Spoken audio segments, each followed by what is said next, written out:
Assalamualaikum warahmatullahi wabarakatuh.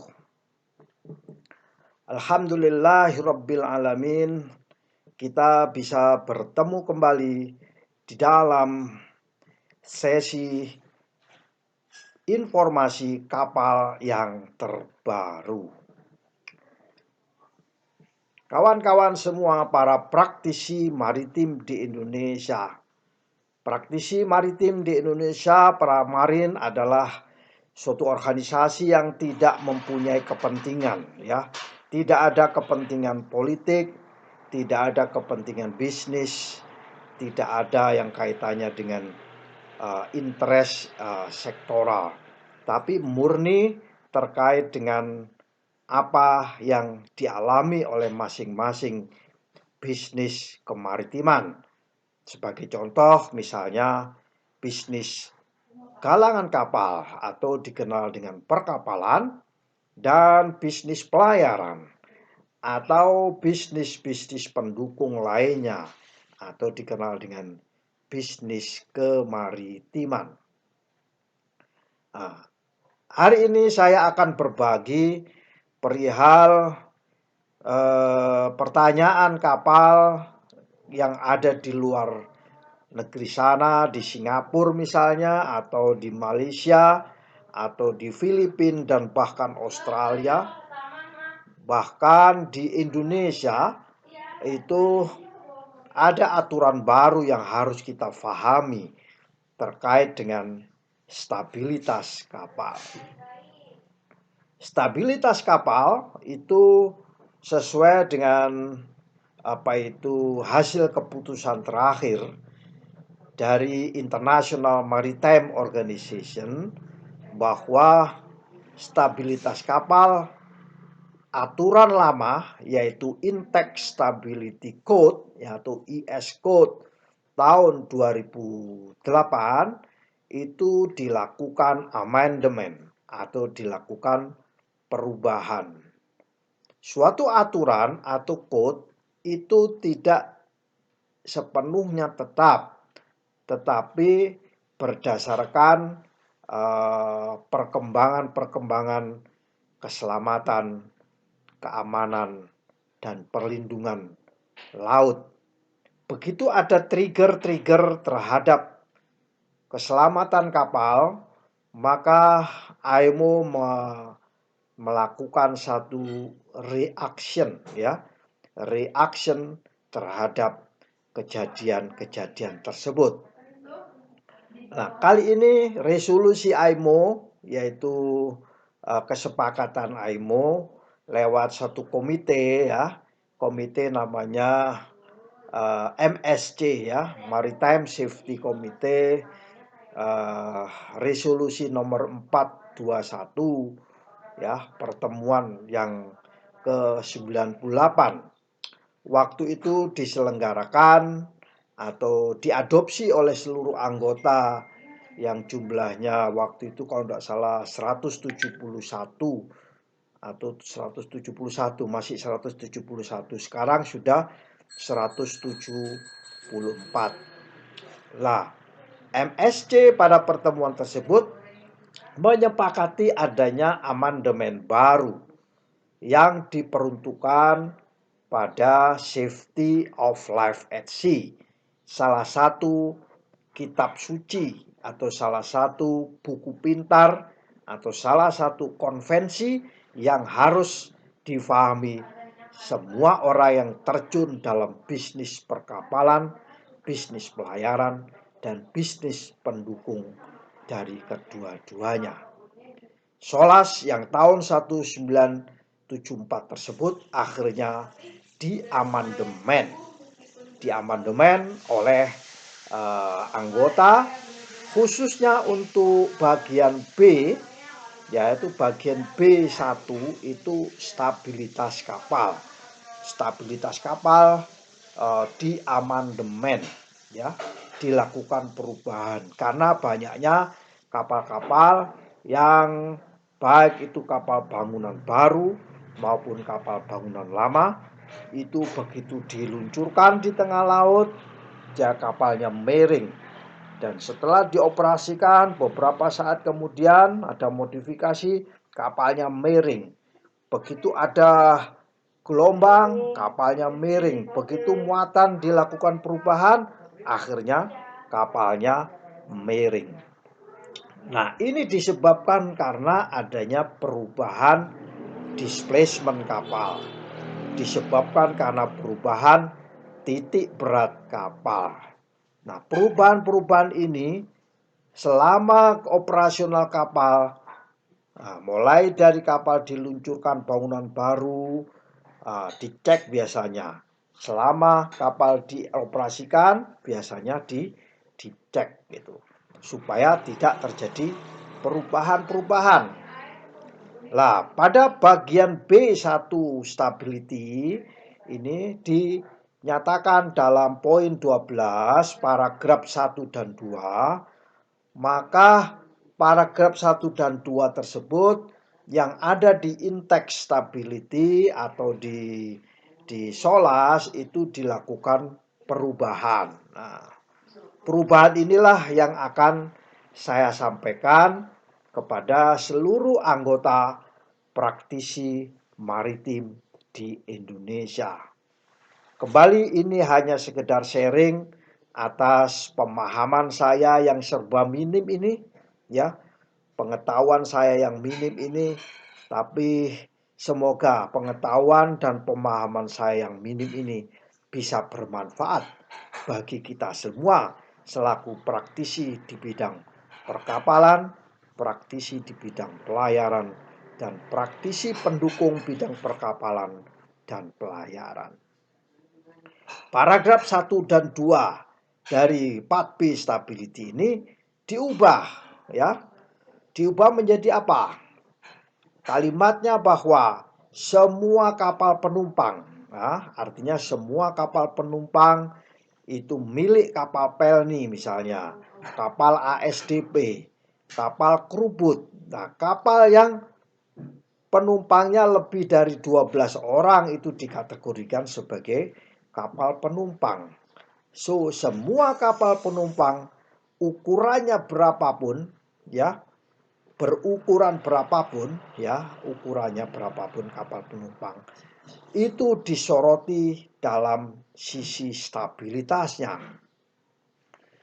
Nah, yang sedangkan semua kapal kargo, ya, kapal kargo itu yang dimaksud bukan mengangkut penumpang tetapi mengangkut barang yang panjangnya 24 meter ke atas, ya.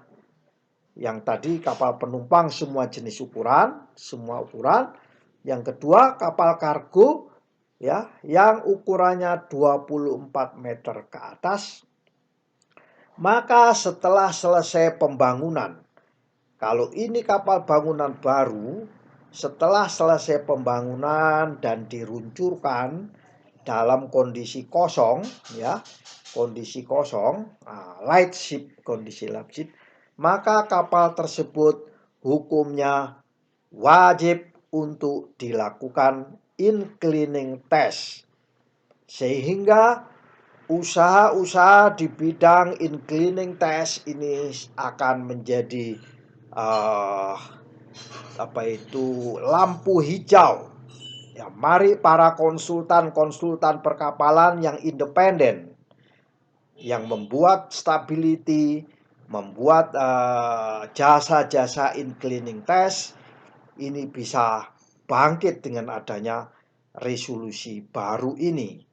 Yaitu kapal yang bangunan baru wajib hukumnya selesai pembangunan dilakukan in-cleaning test atau uji kemiringan. Tujuannya untuk mengetahui berapa, di mana posisi titik beratnya, vertikalnya berapa, bagaimana dari jarak transversal, dari jarak longitudinal kapal, ya. Kalau ini ada sebuah kapal, anggap ini sebuah kapal, maka kapal ini diuji miring, ya, diuji kiri dan kanan, depan belakang, ya. Saya biasanya in-cleaning test itu dari arah transversal, ya. So its completion harus dilakukan in cleaning test. Itu amanat daripada resolusi MSC 421.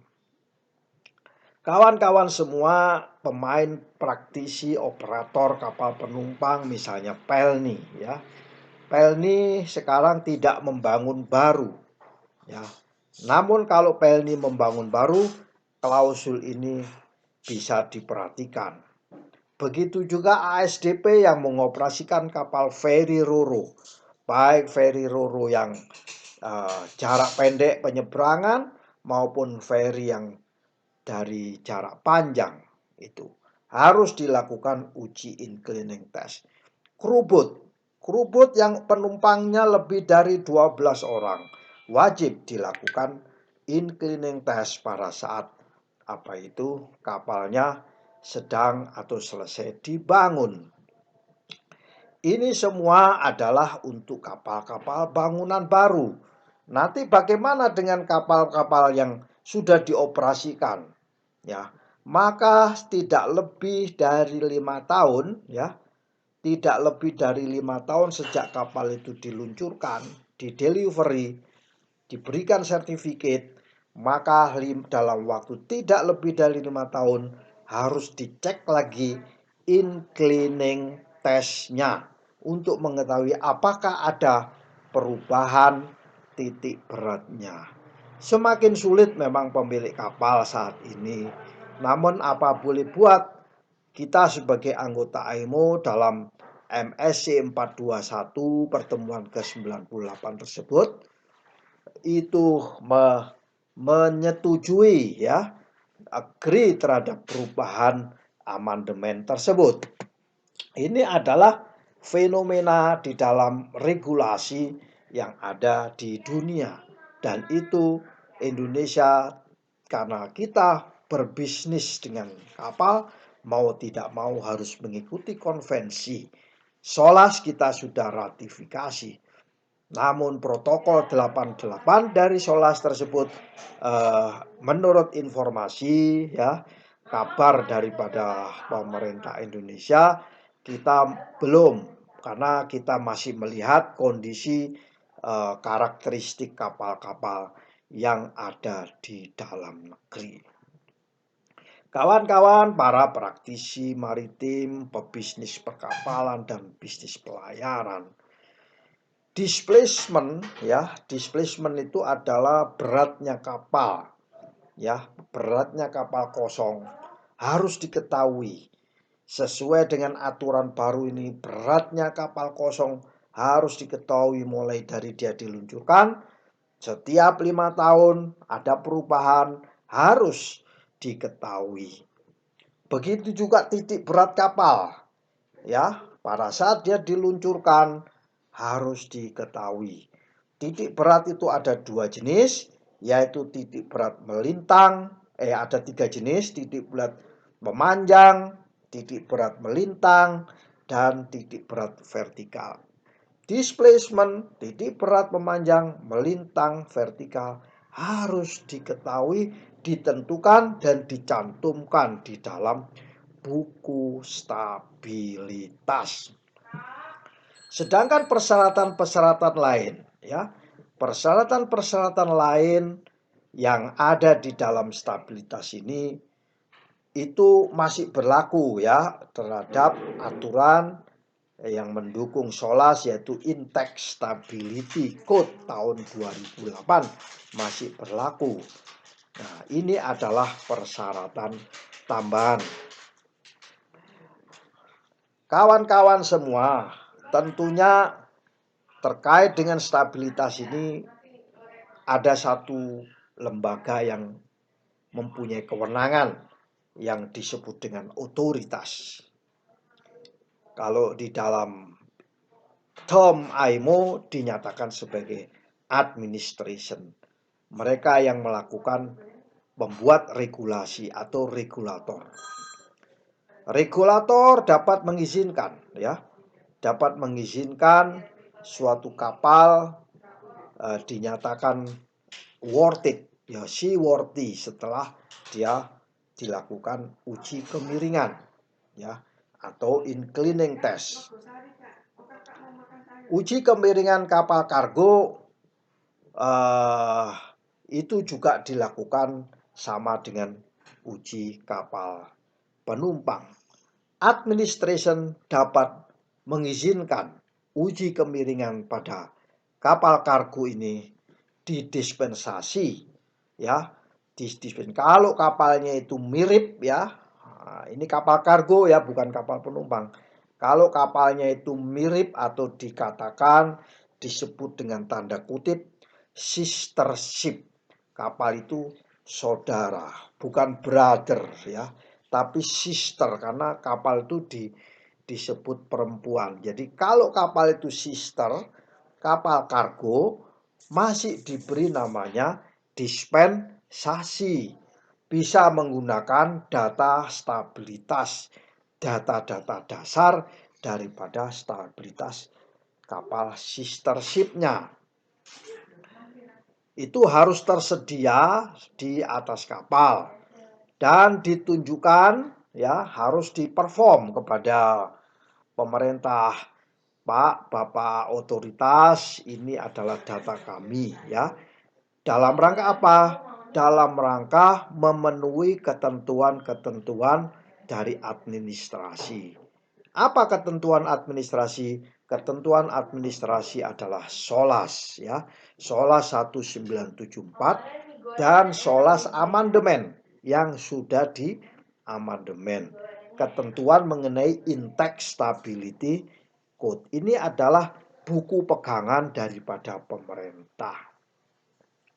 Makanya kita sebagai pemain pelaku dalam bisnis perkapalan, artinya galangan, dan bisnis pelayaran atau shipping company, kita harus memperhatikan baik-baik dalam hal ini. Ada survei namanya Lightship Survey. Survei kapal dalam kondisi kosong harus dilakukan setelah kapal itu selesai waktu pembangunannya. Begitu kapal selesai, maka pihak pemerintah, pihak marine inspector biasanya yang ditunjuk oleh pemerintah, atau pihak surveyor dari badan klasifikasi yang diakui oleh pemerintah Indonesia. Biasanya kalau badan klasifikasi nasional yang diakui adalah Biro Klasifikasi Indonesia. Maka kapal yang sudah selesai pembangunannya itu harus diadukan uji kemiringan, ya. Dan ini dibandingkan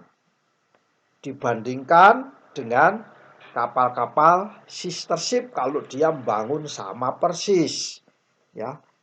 Jadi boleh itu satu diuji, yang lainnya menjadi mengikuti. Itu dapat dispensasi.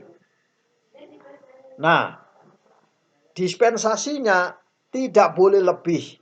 Untuk kapal yang panjangnya, kapal kargo yang panjangnya 160 meter atau lebih, ya, kalau kita punya kapal kargo 160 meter atau lebih, itu maka antara kapal satu dan kapal yang lain tidak boleh lebih dari 1%. Ya, ingat, tidak boleh lebih dari 1%. 1% dari kapal yang sudah diuji inclining test, ya. Kapal ini tidak boleh lebih 1%. Untuk kapal yang panjangnya, ya, panjangnya itu kurang dari 50 atau kurang, ya. Jadi yang tadi 160 lebih, yang ini 50 kurang panjangnya kapal kargo, itu maka penyimpangannya tidak boleh lebih dari 2%. Jadi harus sekitar itulah titik beratnya. Itu adalah untuk kapal kargo. Lah, Pak, bagaimana kalau kapal kami taruh kata ukurannya 100 meter seperti Caraka Jaya. Caraka Jaya itu 100 meter. Maka kita buat interpolasi, kita ukur aja kalau 50 itu adalah 2%, kalau 160 itu adalah 1%, nanti artinya turun begini. Jadi kalau 100 tengah-tengahnya. Jadi kita tarik, ini kita garis, ketemu tengah-tengahnya. Itu adalah persentase penyimpangan daripada titik berat kapal tersebut, termasuk displacementnya. Sorry, ini adalah bukan titik beratnya, tapi displacementnya ya, displacementnya bukan titik beratnya. Sedangkan untuk titik beratnya ya, titik berat longitudinal bukan titik berat transversal atau vertikal, tapi titik berat longitudinal memanjang kapal ya, kapal memanjang itu tidak boleh melebihi 0,5% daripada panjang kapal, yaitu L scantling. L scantling bukan LOA, bukan LPP, bukan LWL, tapi L scantling ya. Namun L scantling ini biasanya orang atau surveyor mengambil gampang, lebih dekat kepada ukuran LPP. Itulah yang dilakukan perubahan oleh IMO terhadap Index Stability Code maupun di dalam SOLAS. Sedangkan paragraf 5 dari SOLAS, kalau nanti Bapak buka di part B1 di paragraf 5, itu juga ada perubahan ya. Tadinya itu tidak ada pemeriksaan lagi setelah diluncurkan, diuji cleaning test, titik beratnya ketahuan ya di situ. Ternyata dengan aturan baru ini ya, sesuai resolusi 421 ini, pertemuan 98 dilakukan ada setiap tidak lebih dari 5 tahun, taruh kata ini diluncurkan di sini, setiap 5 tahun, maka dilakukan lagi survei ya, survei terhadap berat kapal kosong. Nah, ini saya akan meluruskan kepada pemilik kapal ya, bahwa jangan kaget nanti kalau ada pemeriksaan lightship, berat kapal kosong sekarang berapa displacementnya, berapa titik beratnya. Untuk memverifikasi itu perlu namanya survei berat kapal kosong yang dilakukan untuk semua kapal penumpang. Jadi jangan kaget kepada PELNI, ASDP maupun operator-operator atau pemilik kapal crewboat ya, itu akan diperiksa, diverifikasi setiap 5 tahun dengan survei berat kapal kosong, yaitu ditentukan memverifikasi berapa displacement daripada kapal itu. Barangkali ada perubahan penambahan bangunan atas atau penggantian engine atau apa, sehingga terjadi perubahan weight atau perubahan displacement dan perubahan titik berat secara longitudinal. Caranya bagaimana? Tentunya caranya pemilik kapal akan mengeluarkan biaya ya. Nah, biayanya berapa itu tergantung dari galangan kapal atau tergantung dari konsultan kapal yang akan memiringkan. Kalau dulu pada saat peluncuran sudah di inclining test, tapi sekarang kapal di reinklinasi kembali supaya bisa menemukan titik berat baru dan displacement yang baru, dan itu harus dicantumkan di dalam buku stabilitas. Perbandingan antara buku stabilitas yang telah disetujui sebelumnya dengan kondisi real saat ini. Bagaimana dengan penyimpangan displacementnya? Untuk kapal yang setiap 5 tahun tadi itu, penyimpangan displacementnya tidak boleh lebih dari 2%. Displacementnya berubah 2%, maka tidak boleh. Sedangkan deviasi daripada titik beratnya tidak boleh melebihi 1% dari panjang kapal, ya. Dan ini semua dua-duanya, baik 2% dari displacement maupun 1% daripada panjang kapal, titik beratnya ini harus diantisipasi. Jangan sampai melebihi, karena itu akan menjadikan kapal miring atau kapal tidak stabil lagi. Demikianlah kira-kira cerita singkat mengenai perubahan daripada stability sesuai dengan resolusi baru dari Maritime Safety Committee 421 yang dalam pertemuan 98.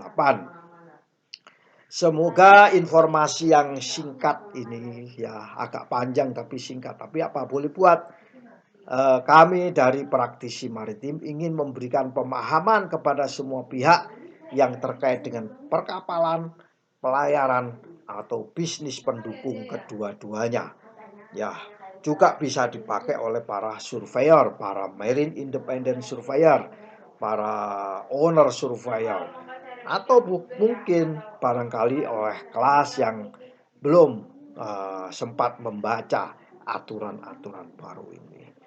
Demikianlah sharing singkat dari saya, semoga bermanfaat bagi seluruh praktisi maritim Indonesia. Wallahul mu'afiq ila aqwamit thoriq. Wassalamualaikum warahmatullahi wabarakatuh.